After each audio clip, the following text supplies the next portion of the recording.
Well, hello there, and thank you very much for clicking on this video today. So I apologise if I sound a little bit rough. I'm not feeling great, but it's been a few days since I've last made a video, so I wanted to make a video. So, anyway, I'm just going to take a sip of tea.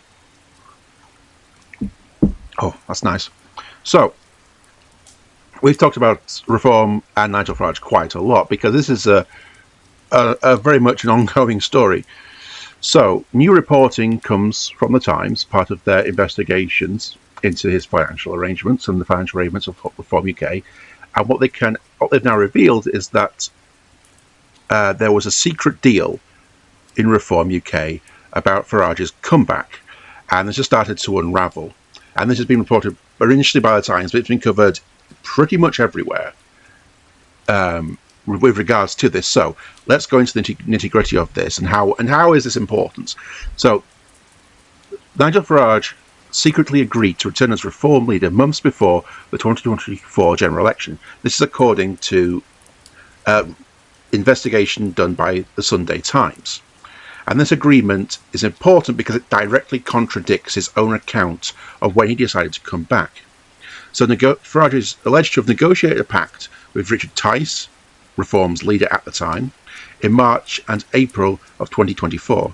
George Cottrell, his good friend and bosom buddy, and a convicted fraudster who was secretly funding Farage during this period, oversaw the discussions. So let's go into the details of what the deal actually said. So, once Farage became leader, Reform would repay or write off more than £1 million in outstanding loans the party owed Tice's company. Farage and Cottrell presented the agreement to the party's then treasurer, Murtash Azami. Now, Azami is the character that we've talked about quite a bit. We used some of the Byline Times reporting on this. Azami was good friends with George Cottrell, the convicted fraudster. He basically got him a job in the city. And there's good evidence to indicate that he was aware that George Cottrell was using a false identity and employed him using a false identity. And outside of this, that little story goes to indicate basically how the rich stay rich. Because George Cottrell's mother is basically landed gentry, like the nobility. Well, there's nothing noble about them, but they're landed gentry, essentially. And so they have contacts in the city that basically just supply their various offsprings with jobs that maybe they have no qualifications or experience to do, but because they know people, they can get it. And Azami has basically bunkered down. He's disappeared. I mean, not in the sense of disappearing off the planet or anything, but he's no longer the party treasurer since all of this has started to come out. He left, and Reform UK basically restructured their corporate entity since then, which is a tad suspicious. And so this was in mid-May, weeks before the election was even called. The timeline for this presents Farage with a problem, because Farage has consistently said he had no plans to return to politics in June 2024, and has used that claim to defend not declaring the £5 million gift from Christopher Harborne and other benefits he received before he became MP. So when you are planning to run as an MP, you have to declare these things. Yeah, that's part of the rules. And you have to, it's basically what they might call political activity. He was engaging in political activity, and so he should have declared this. But he originally said, no, I wasn't engaging in political activity. But now this comes out and reveals, oh no, he very much was engaging in political activity, and Richard Tice and George Cottrell and the former party treasurer knew as well. So if he's already signed off on leadership return in April, that defence, as I've said, is a lot harder to sustain. So the Reform sources have acknowledged that the deal exists, so they confirm that this did happen, but they say it was drafted for if Farage became leader, not when. Asked why he'd signed such an agreement with no intention of returning, they have said it was simply to keep his options open, and that Farage had expected to spend a year campaigning for Trump instead, which sounds like bullshit to me. So, MPs have to declare any benefit connected to their political activities, and this particular part I am reading from the Daily Britain, UK. So this is some of the, because I've taken notes from different parts of this, but this specifically is what they have to say. So MPs have to declare any benefits connected to their political activities received in 12 months before an election. Farage told the Trigonometry podcast last month, at that point of my life from 2021 to June 2024, I was a broadcaster, I was someone that appeared on celebrity TV programs, I was someone that promoted some financial market products, but I was an influencer, I wasn't in politics. Now Azami tells a different story. What he says is this: I was told about an agreement before the election was called. It commenced when Nigel came back. The essence was the schedule of repayments. I was told to implement it and acted to fill it in line with my responsibilities. So Rishi Sunak called a snap election in May, in the 22nd of May 2024. By then, Farage had already been working towards a leadership return for months. In mid-May, he discussed the details with Cotterill and Azami in an office near Buckingham Palace.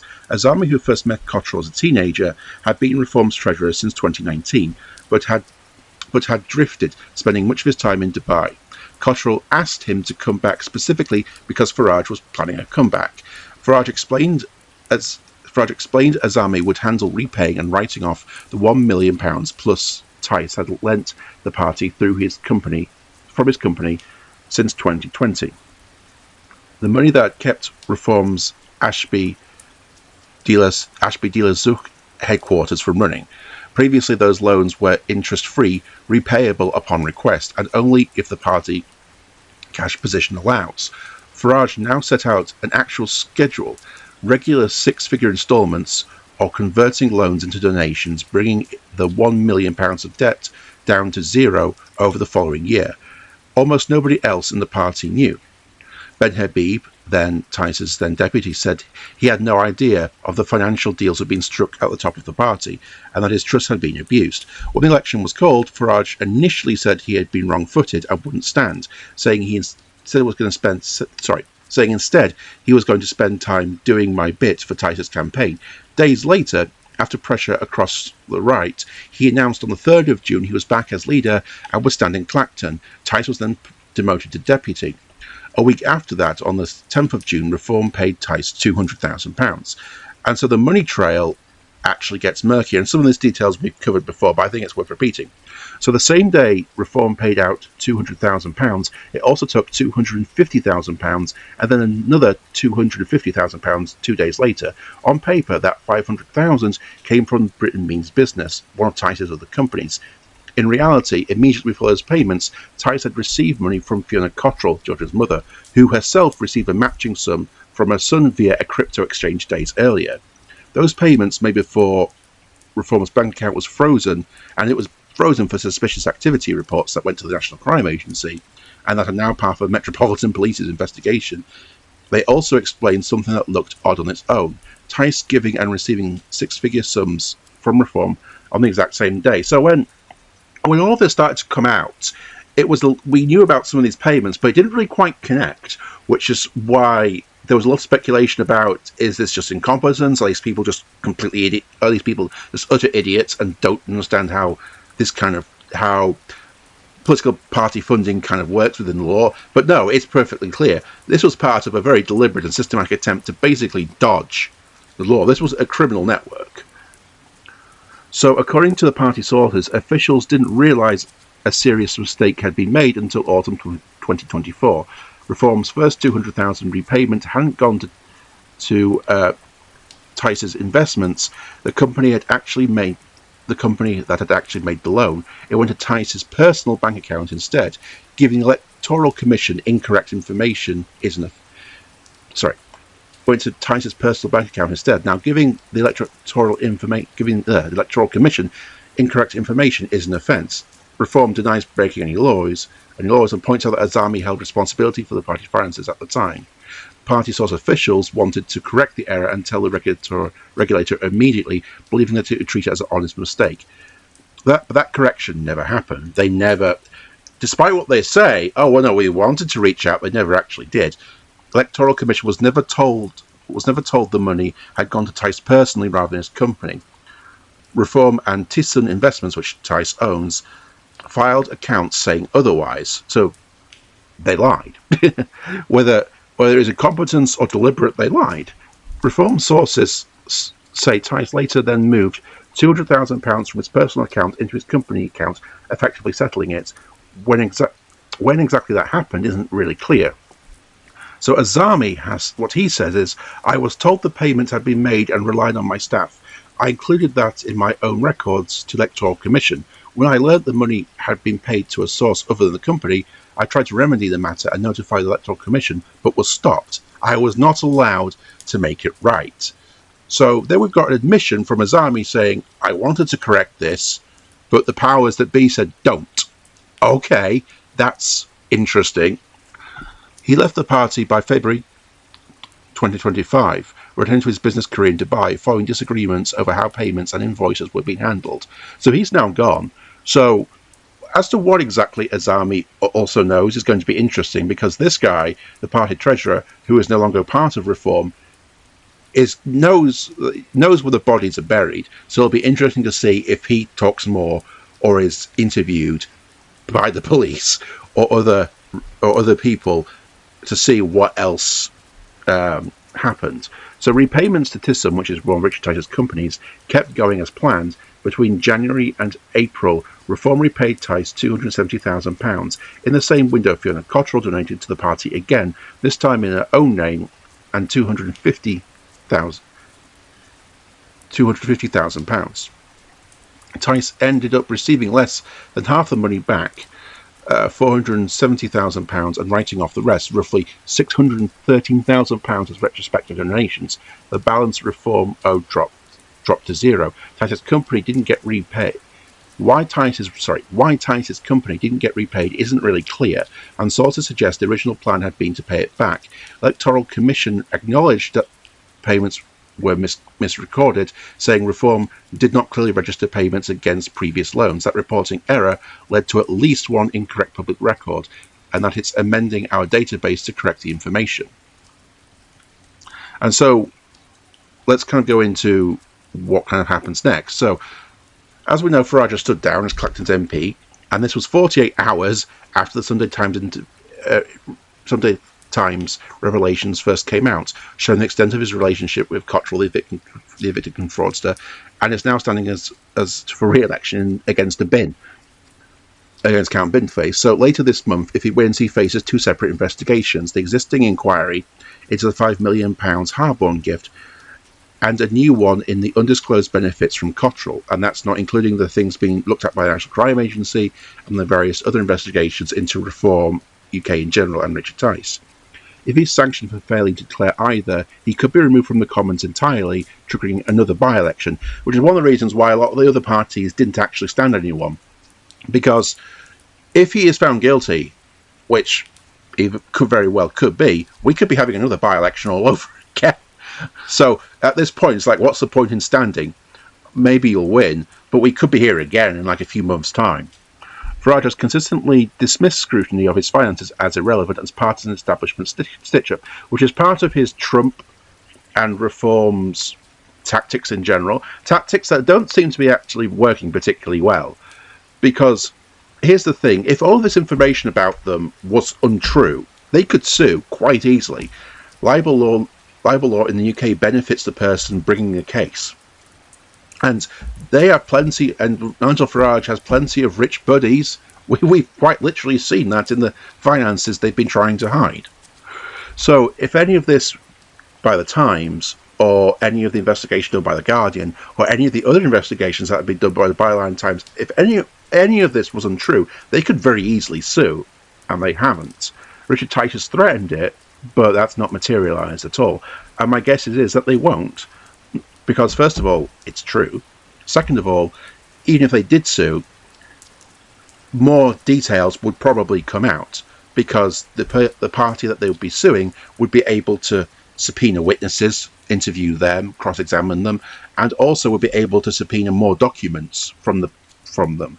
So that could mean potentially that more comes out. So when asked about Cottrell funding specifically, he reached the same line he's used before, Harborne. It's literally no one's business. But Nigel, you slimy bastard, it is our business. It is the business of the public how political parties are funded. Of course it is. That's absurd to suggest. And so, one thing that I find, so that's the end of this.